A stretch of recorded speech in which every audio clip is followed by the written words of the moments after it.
Bupati Aceh Barat Haji Romli MS didampingi Sekda Aceh Barat, para asisten dan kepala SKPK terkait mengikuti video conference dengan Komisi Pemberantasan Korupsi atau KPK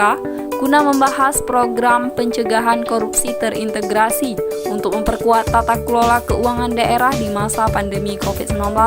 di ruang rapat Bupati Senin 27 April 2020. Turut serta dalam video conference tersebut Gubernur Aceh, Bupati atau Wali Kota se-Aceh, Kepala BPKP Aceh, Inspektur Aceh dan para Inspektur Kabupaten atau Kota se-Aceh dan Kepala SKPA terkait. Dalam kesempatan tersebut, salah satu anggota KPK, Pahala Nainggolan, meminta kepada para kepala daerah di Aceh untuk menyampaikan data dan keluh kesah yang menjadi penghambat tata kelola keuangan daerah selama pandemi COVID-19 guna dapat diatasi bersama.